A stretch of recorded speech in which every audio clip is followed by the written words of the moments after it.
ये क्या हुआ छोटे, क्या सोच रहे हैं? भैया जब भी हम बॉल कैच करते हैं तो हमारे हाथ में दर्द होता है, लेकिन अगर हम कैच करते वक्त हाथ पीछे ले जाएं तो हमें दर्द महसूस नहीं होता। आखिर ऐसा क्यों होता है? अच्छा चल आजा इसे प्रैक्टिकली समझते हैं। देख, न्यूटन के सेकंड लॉ के according force is directly proportional to rate of change of momentum. यानी कि समय के साथ मोमेंटम जितना ज़्यादा चेंज होगा उतना ज़्यादा फोर्स होगा, और जितना कम चेंज होगा उतना कम फोर्स होगा। जब हम बॉल को सिंपली कैच करते हैं तो हम बॉल को हाई वेलोसिटी से जीरो वेलोसिटी में लगाते हैं, जिससे कि मोमेंटम में सडन चेंज होता है, जिससे कि हमें फोर्स ज़्यादा महसूस होता है। वहीं जब हम हाथ को पीछे ले जाकर कैच करें तो हम बॉल की वेलोसिटी को जीरो तक लाने में ज़्यादा टाइम लेते हैं, जिससे कि मोमेंटम में समय के साथ कम चेंज आता है। इसीलिए हमें फोर्स कम महसूस होता है, यानी कि हमें दर्द कम होता है। वाह भैया, क्या समझाया है। भैया आखिर हमें स्काई ब्लू क्यों दिखता है? देख, लाइट की स्कैटरिंग के कारण हमें स्काई ब्लू दिखता है। चला जैसे हम प्रैक्टिकली समझते हैं। देख, यहाँ पे हमने एक बॉक्स में पानी लिया है जिसमें कि हमने सोप मिक्स किया है। सोप मिक्स इसलिए किया है ताकि लाइट सोप के पार्टिकल से ज़्यादा स्कैटर हो। तो अगर हम बॉक्स के एक साइड से व्हाइट लाइट को पास करें, व्हाइट लाइट जो कि अपने अंदर 7 कलर्स को कंटेन करती है, तो ये सब स्कैटर होने लग जाएंगे, जिससे कि हमें सेम स्काई जैसा ब्लू कलर दिखाई देगा। और अगर हम सनसेट की बात करें, जब हमें सूरज रेड दिखता है तो यहाँ पे भी हमें सेम वैसे ही रेड दिखाई देगा। अगर आपको इसमें डिटेल वीडियो चाहिए तो कमेंट करें और चैनल को सब्सक्राइब करें। भैया जब भी हम पानी को जमाते हैं तो पानी की सिर्फ अपर लेयर जमती है, नीचे से पानी जमता ही नहीं है। आखिर ऐसा क्यों होता है? लेक में भी सिर्फ अपर लेयर जमती है, नीचे से जमता ही नहीं है। इसका रीजन बताओ ना। अरे इसका रीजन तो बहुत ईजी है, मैं समझाता हूँ। देखिए, समझने से पहले तुझे ये समझना होगा कि पानी किस टेम्परेचर में सबसे ज्यादा डेंस होता है। तो पानी जो है 4 डिग्री सेल्सियस में सबसे ज्यादा डेंस होता है, यानी 4 डिग्री सेल्सियस से ज्यादा ये कम टेम्परेचर में पानी एक्सपेंड होने लग जाता है। तो अब देख, जब सराउंडिंग का टेम्परेचर बहुत कम हो जाता है तो एक टाइम में पानी की अपर लेयर का टेम्परेचर 4 डिग्री सेल्सियस तक पहुंच जाता है, जिससे अपर लेयर डेंस हो जाती है और उस लेयर के मॉलिक्यूल्स डूबने लग जाते हैं और नीचे के मॉलिक्यूल्स ऊपर आ जाते हैं।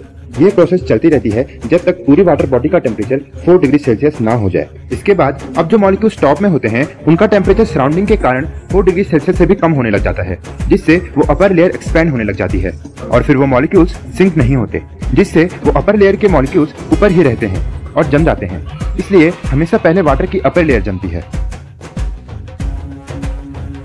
भैया आखिर फ्रीक्वेंसी क्या होती है? एक फ्रीक्वेंसी होता है कि 1 सेकंड में कितनी वेव्स पास हो रही हैं। आज मैं तुझे इसको प्रैक्टिकली समझाता हूँ। देख, यहाँ पे हमने कुछ मैच स्टिक्स ली हैं जिन्हें कि तू वेव समझ, और यहाँ पे एक पॉइंट है जिस पॉइंट से हम नोट करेंगे कि 1 सेकंड में इस पॉइंट से कितनी वेव्स पास हुई। तो ये पहला केस है जिसमें कि वेव्स बहुत पास होकर ट्रैवल कर रही हैं। तो यहाँ पे 1 सेकंड में 3 वेव्स पास हुई। और अब ये दूसरा केस है, इस केस में वेव्स दूर दूर ट्रैवल कर रही हैं, जिससे कि सिर्फ 1 सेकंड में 2 ही वेव्स ट्रैवल हुई। देख, यहाँ से हम देख सकते हैं 1 सेकंड में जितनी ज़्यादा वेव्स पास होंगी उतनी ज़्यादा फ्रीक्वेंसी होगी, और जितनी कम पास होंगी उतनी कम फ्रीक्वेंसी होगी। ऐसी वीडियोस के लिए चैनल को सब्सक्राइब करें। भैया आखिर डॉपलर इफेक्ट क्या होता है? देख, जब भी तेरे सामने से गाड़ी जाती होगी तूने ऐसी आवाज जरूर सुनी होगी।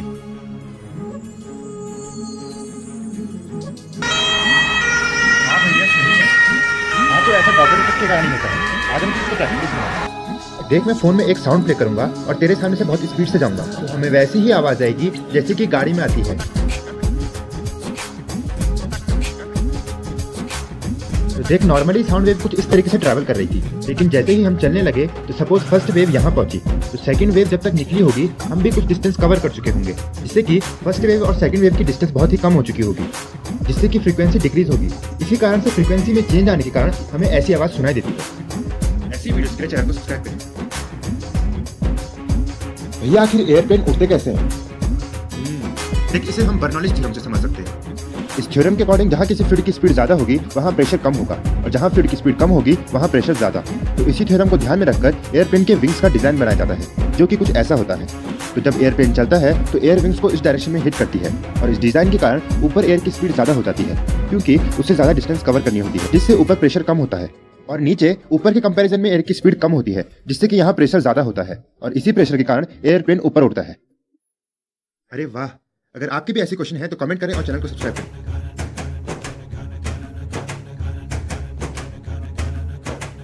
भैया आज खेतों में पानी डालते वक्त मैंने पाइप के आगे उंगली लगाई, पानी की स्पीड बढ़ गई। ऐसे कैसे हुआ? एक इक्वेशन ऑफ क्वांटिटी के अकॉर्डिंग जितना फ्लूइड किसी पॉइंट से एंटर होगा उतना ही फ्लूइड एग्जिट भी होगा सेम टाइम पर। ये इक्वेशन कुछ ऐसी दिखती है, जिसमें कि A1 उस पॉइंट का एरिया है जिस पॉइंट से वाटर एंटर हुआ, और A2 उस पॉइंट का एरिया है जिस पॉइंट से वाटर बाहर निकला, और V1 V2 फ्लूइड की वेलोसिटी है। तो जब तूने पाइप के आगे उंगली लगाई तो तूने वाटर के एग्जिट पॉइंट का एरिया कम किया, यानी कि तूने A2 कम किया, जिससे कि V2 इंक्रीज हुआ ताकि सेम अमाउंट ऑफ फ्लूइड बाहर निकले। ऐसी वीडियोस के लिए चैनल को सब्सक्राइब करें। गाइस, आज हम एक एक्सपेरिमेंट करेंगे और फिर उसके पीछे की साइंस समझेंगे। तो एक्सपेरिमेंट कुछ ऐसा है कि जब हम कैंडल को ग्लास से ढक देते हैं तो कैंडल के बेस में रखा सारा पानी ग्लास के अंदर चला जाता है, कुछ ऐसे। ऐसा क्यों हुआ, चलिए इसके पीछे की साइंस जानते हैं। जैसे कि आप सब जानते हैं, आग को जलने के लिए ऑक्सीजन की जरूरत होती है। तो जब हम ग्लास को कैंडल से कवर कर देते हैं तो ग्लास के अंदर मौजूद सारी ऑक्सीजन आग जलने में यूज हो जाती है, जिससे कि ग्लास के अंदर वैक्यूम और लो प्रेशर क्रिएट होता है। और जैसे कि हम जानते हैं, pressure higher pressure to lower pressure travel करता है, तो बाहर के हाई प्रेशर के कारण पानी ग्लास के अंदर चला जाता है। ऐसी वीडियोस के लिए चैनल को सब्सक्राइब करें।